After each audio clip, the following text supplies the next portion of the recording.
지금 남쪽 국경에서 정말 무슨 일이 벌어지고 있는지 아십니까? 언론이 보여주는 그 화려한 쇼가 전부가 아닙니다. 표면 아래에서는 북미 대륙의 힘의 균형을 완전히 재편하는 지정학적 체스판이 펼쳐지고 있어요. 클로디아 셰인바움 대통령이 대부분의 사람들이 예상하지 못한 움직임을 했습니다. 바로 트럼프가 자신의 대승리라고 자랑하던 USMCA를 이용해 관세 위협을 무력화하고 동시에 중국의 지역 전략적 진출을 막아낸 거죠. 하지만 여기서 가장 흥미로운 점은 이것이 단순한 무역 협상이 아니라는 겁니다. 역사적으로 항상 열위에 있던 멕시코가 이제 워싱턴을 다시 계산하게 만드는 수준의 정교한 카드 플레이를 하고 있다는 사실입니다. 진짜 게임은 장벽이나 관세가 아니라 21세기 공급망을 누가 장악하느냐, 지역 경제 통합의 규칙을 누가 정하느냐, 북쪽에서 오는 위협에 아니오라고 말할 실질적 힘을 누가 가졌느냐 하는 것입니다. 셰인바움은 트럼프가 만든 규칙을 자신의 최고 방어 무기로 바꿔버렸어요. 이것이 바로 구조적 권력의 실체입니다. 이 순간의 진짜 의미를 제대로 이해하려면 기업 미디어에서 나오는 얄팍한 서사를 벗어나야 합니다.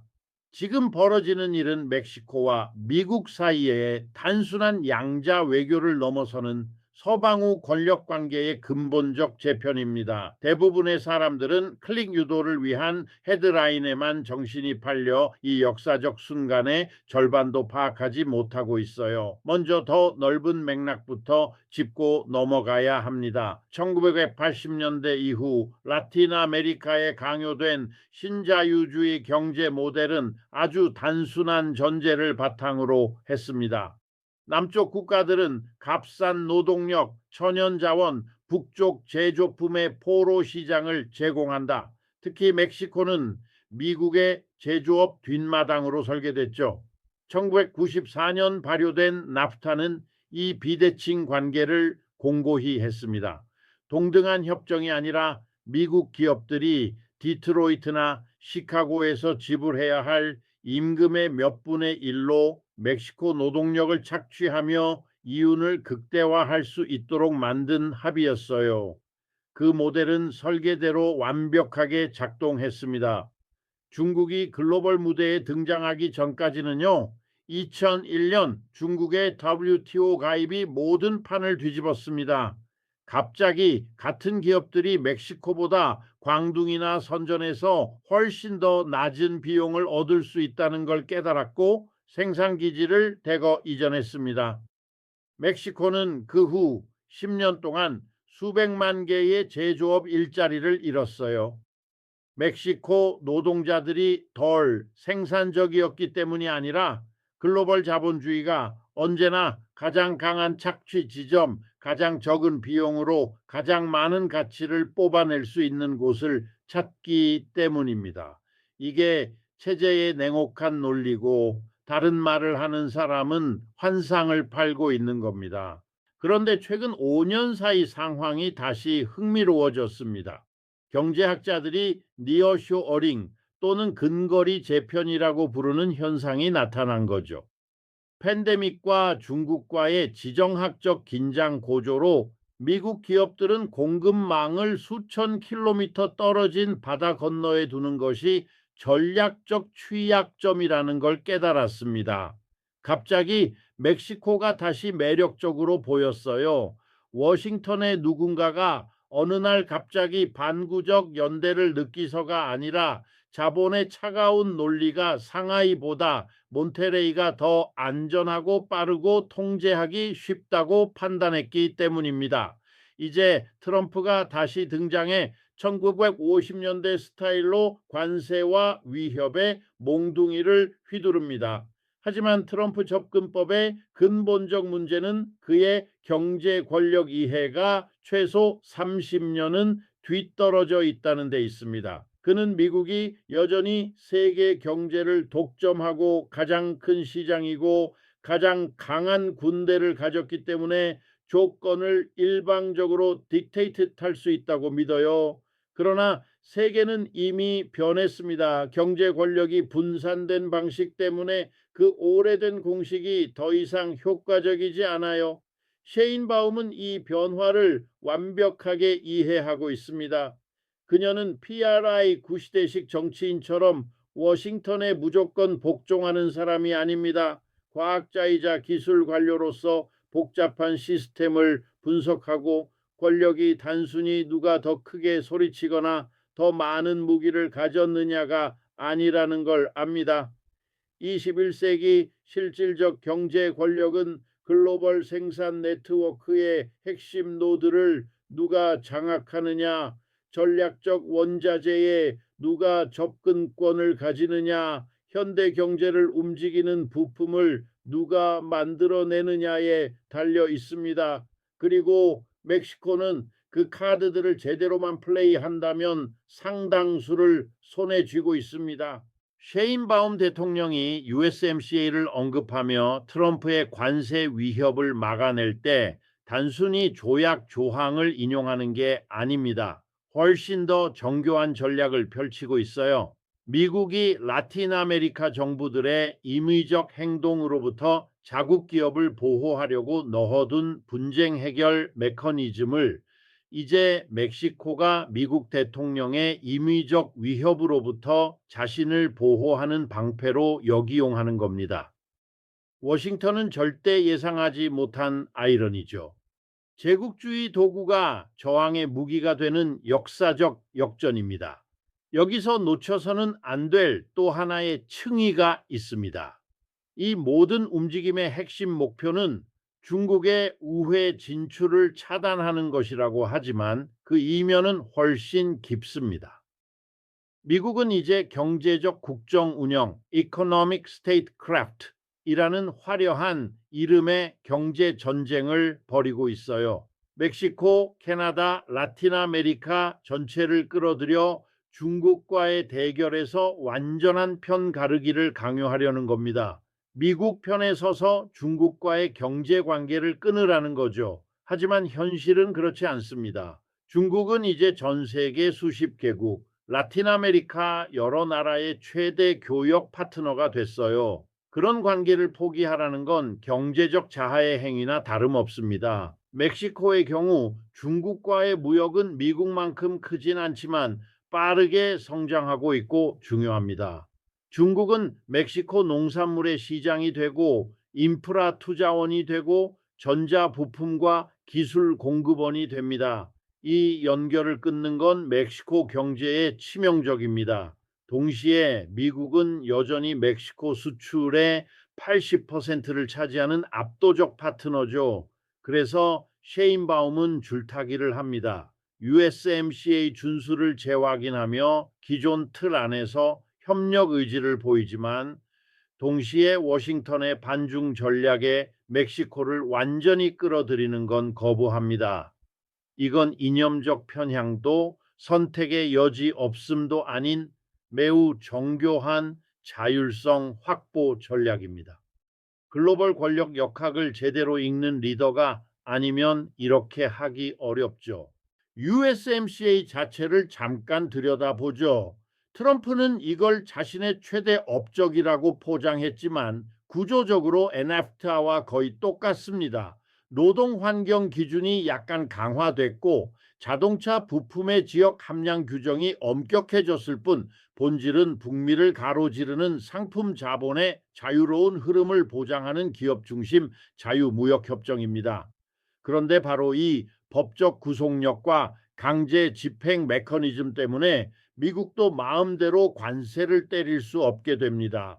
조약을 위반하면 멕시코는 분쟁 패널에 제소할 수 있고 승인된 보복 조치를 취할 수 있어요. 미국이 조약을 완전히 무시하거나 탈퇴한다 해도 경제적, 정치적 비용이 만만치 않습니다. 이 작은 틈새가 멕시코에게 전략적 여지를 줍니다. 셰인바움은 바로 그 여지를 극대화하고 있어요.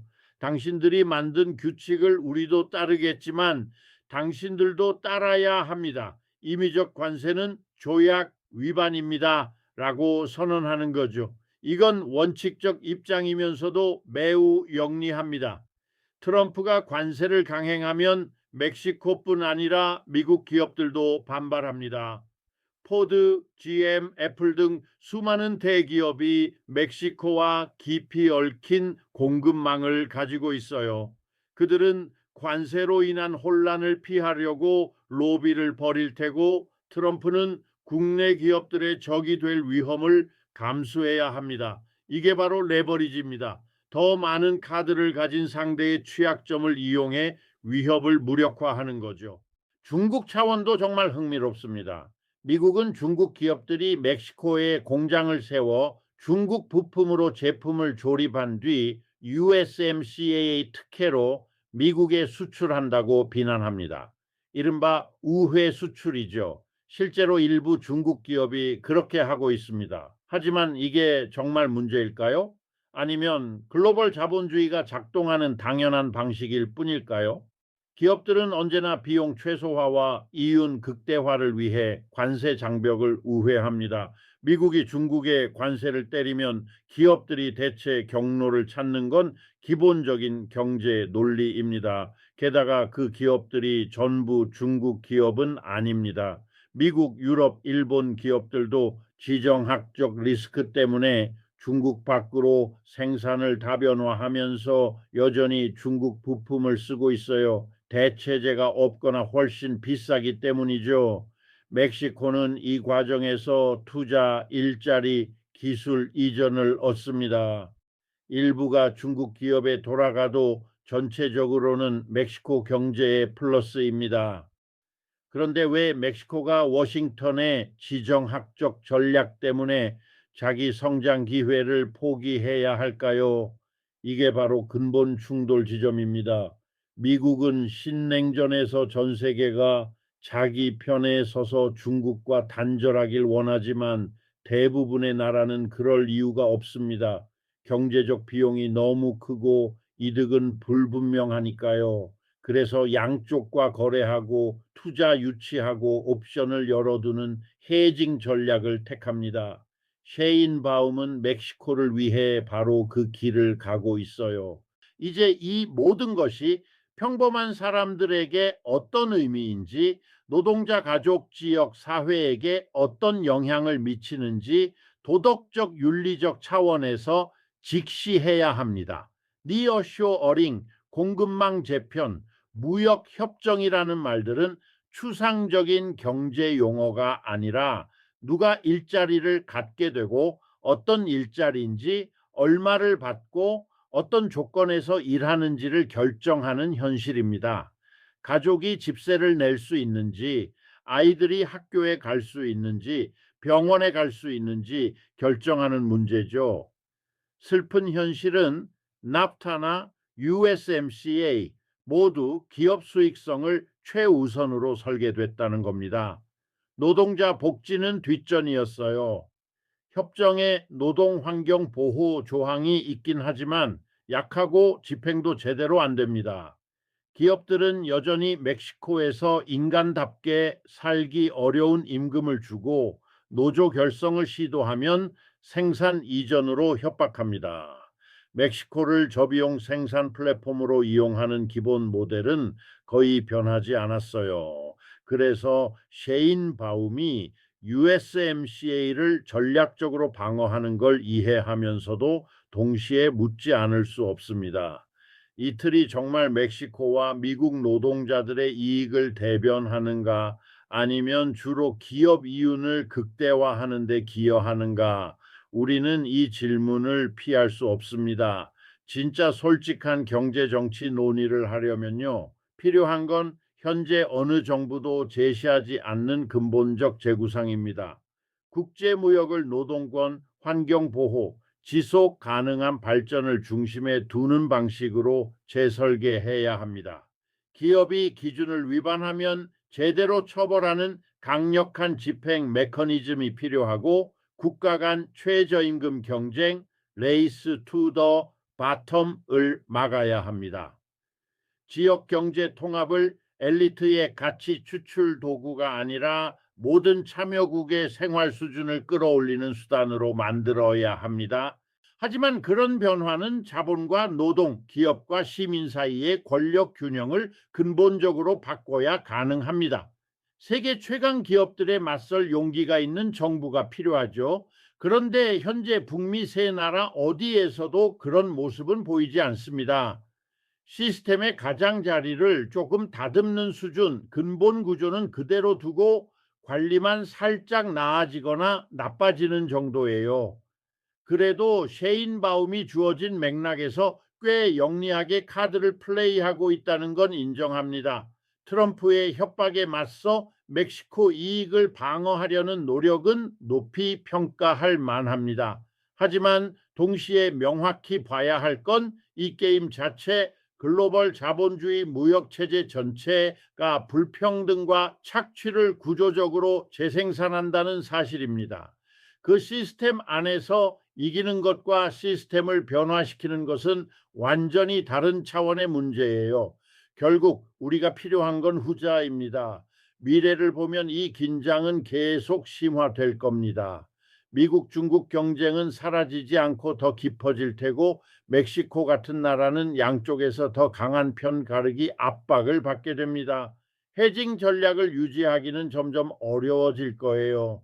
대국들이 독점적 충성을 요구할수록 중간 규모 국가들은 더 곤란한 위치에 놓입니다. 동시에 글로벌 사우스 국가들이 더 긴밀히 협력해 집단적 자율성을 만드는 가능성도 보입니다. BRICS 확대, 달러 중심 결제 시스템 대안 개발, 남남 협력 무역 투자 증가 등이 그 신호죠.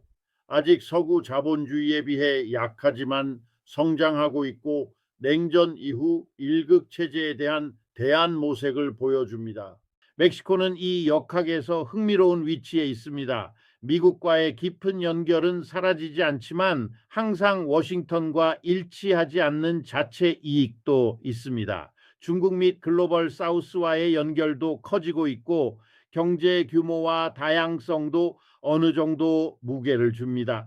만약 멕시코가 다른 라틴 아메리카 국가들과 함께 더 조율된 자율적 입장을 구축한다면 글로벌 권력 역학에 상당한 변화를 가져올 수 있습니다. 물론 라틴 아메리카 역사적으로 지역 협력이 쉽지 않았다는 점은 인정해야 하지만요. 셰인바움과 트럼프 사이의 이 순간은 이런 거대한 역학의 축소판입니다. 멕시코가 미국 압력 앞에서 얼마나 자율성을 지킬 수 있는지 테스트하는 순간이고 글로벌 공급망이 재편되는 신호이며 대국 경쟁이 중간 국가들을 어떻게 옥죄는지 보여주는 지표입니다. 그리고 권력이 언제나 관계적이고 협상되고 특정 맥락에서 레버리지를 가진다는 걸 상기시켜 줍니다. 결국 우리는 여러 층위를 동시에 봐야 합니다.